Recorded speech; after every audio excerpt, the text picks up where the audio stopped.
dedicated to southern and eastern Kentucky. This is WYMT Mountain News at 5:30.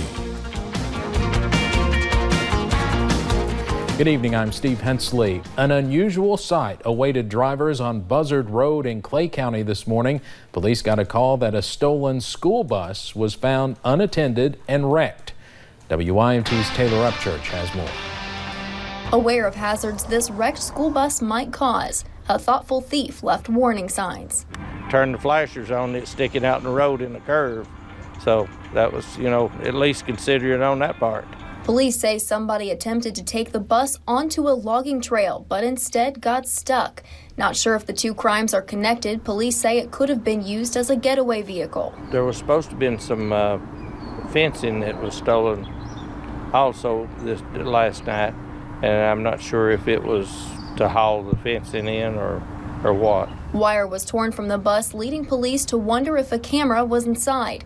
Deputies say a crushed exhaust, damaged side body, and front bumper could cost the school a few $1,000s for repairs. The school board needs all the money that they have, and they don't need to have to spend it for nonsense like this. Wondering why and how this bus was stolen from the garage. Thieves don't have no conscience, I guess. In Clay County, Taylor Upchurch, WYMT Mountain News.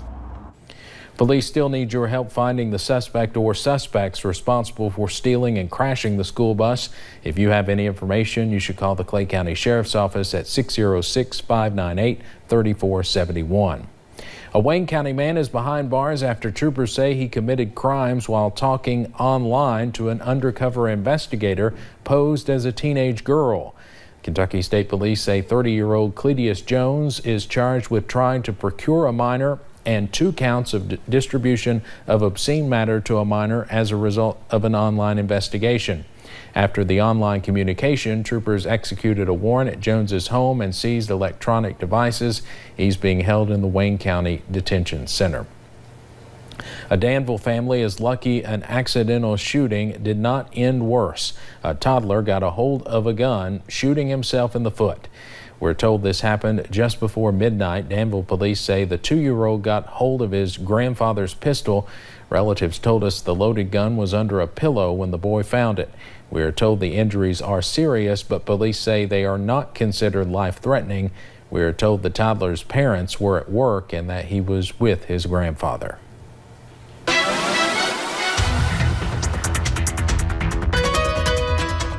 And it's been another day with just plenty of sunshine, very summer-like conditions. It's really hot out there. As we go ahead and take a look at a few of those cameras, you'll notice sunshine throughout the day, a few clouds here and there, but overall it's just been absolutely gorgeous today. Just a little bit on the warmer side, even looking up at Interstate 64 in Moorhead, really seeing much of the same story, a few clouds here and there, but overall we are seeing those drier conditions. Satellite and radar, we are seeing a few clouds here and there, but those rain chances are long and gone. Not dealing with those today, or really as we head into the next few days. Now temperatures definitely on the warm side, mid to upper 80s. If you're in Wise, Pikeville, a little bit cooler over there. Those lower 80s, we're seeing 90s out west into parts of Richmond and even into Louisville as well. It's hot enough to get out and enjoy some ice cream, and if you are, well, your melting forecast not looking the best, especially as we head into tomorrow, near 90 degrees. So you're definitely going to want to eat it pretty quickly as we head into tomorrow. Now those temperatures continue to be on the rise as we head into the weekend as well. I'll have a look at that full forecast coming up in just a few short minutes. All right, thank you, Paige.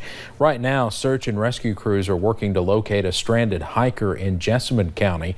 Around 1 this afternoon, emergency crews were notified about a stranded hiker that had fallen down a 50-foot embankment at the Jessamine Creek Gorge. The hiker is reported to be conscious but injured. A medical helicopter has been brought to the scene.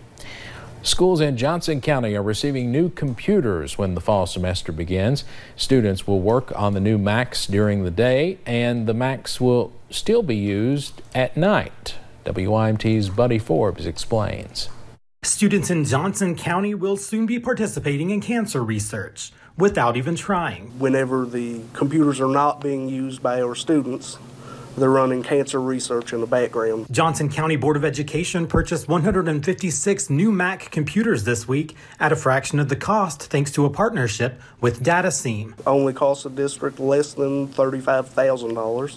and it is $163,000 worth of computers. Members of the Johnson County Technology Department say these computers are a big deal for the students. Without these, we would not be able to survive as far as technology-wise. They will be used for STEAM activities during the day, providing a high-tech classroom environment. We're going to do some STEAM computer labs, which deals with arts and humanities and other engineering and stuff like that. But the computers will still be doing high-tech things once the lights are off. All the processing power from the iMacs kind of joined together throughout all the other school districts in Kentucky that are part of Data Scene, and make up basically a supercomputer. That supercomputer is then accessed by the University of Louisville's Brown Cancer Research Center for its research. It's just very valuable to have those in our district. And Johnson County Schools is just excited to be a part of the search for a cure.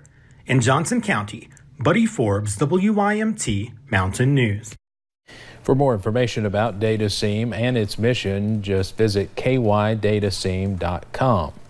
A local hospice center needs your help. The Hazard Center of Bluegrass Care Navigators is growing rapidly. They care for more than 200 patients. Most are home care. Due to a requirement by Medicare, 5% of care must be provided by volunteers. Because of the growth, they struggle to meet the mandatory percentage. Volunteers perform many jobs such as companionship visits, transportation, check-in calls, and administrative work. These tasks support more than just the patients. It's a huge need, not only to support the patients and families, but also to support our staff. Not everybody is comfortable visiting with patients or sitting next to a patient's bedside, but the support that they can offer to the staff is just as important as that support that they provide to patients and families. Volunteer hours are flexible. We have more information on how you can volunteer on our website at WYMT.com. Perry County officials moved to protect folks from secondhand smoke. The fiscal court recently passed a smoke-free ordinance. The city of Hazard did the same a few years ago. Health officials say the ordinance means no smoking, including e-cigarettes, within 15 feet of any public door or window or inside any public workplace. It is effective immediately. 2 more deputies who were on duty during the Parkland school shooting in Florida are now fired. This after an investigation into the agency's response to the massacre. This morning, the Broward County Sheriff announced that deputies Edward Eason and Josh Stambaugh were fired for their inaction. 2 other deputies were fired earlier this month for neglect of duty. One of those deputies, Scott Peterson, is charged with child neglect, culpable negligence, and perjury. 17 students and staff died in the shooting. A few special visitors made their way to the Paintsville Recreation Center this morning. Those guys being some UK football players. Cash Daniel and company were a part of the Day 3's Big Blue Caravan tour. The 4 Wildcats signed autographs and met with members of the Big Blue Nation. Cash talked about how important Eastern Kentucky is to the University of Kentucky. Wherever you go, you always see a UK t-shirt, a UK flag, a UK bumper sticker. You know, this is Big Blue. This is Bleed Blue country down here. So to come down here and be able to give back and, to show that, hey, UK's coming to you guys instead of you guys coming to UK, that's really special. It means a lot to us, and, we're really glad we were able to do it. Today was the Big Blue Caravan's final day in Eastern Kentucky, but the tour continues in Owensboro tomorrow. UK football's first game is on August 31st against Toledo. They're battling it out on the field for bragging rights on the Hill. Members of Congress will trade in their suits for jerseys tonight for the annual Congressional Baseball game at Nationals Park. It's Democrats versus Republicans, a tradition that goes back to 1909. Thousands of people head to the ballpark for the game. It's become so popular, it's now a big fundraiser for multiple charities in D.C. It's been 2 years now since a man opened fire during a practice, injuring Representative Steve Scalise. We'll have more from tonight's game coming up at 11, including Kentucky Senator Rand Paul playing for the Republicans. Coming up on Mountain News at 5:30, a group from Kentucky is heading out to Illinois to help flood victims along the Mississippi River. And we're already 3 inches over the normal for the month of June. Now, will we be adding more to that before we get into July? I'll have a look at that full forecast coming up in just a few short minutes.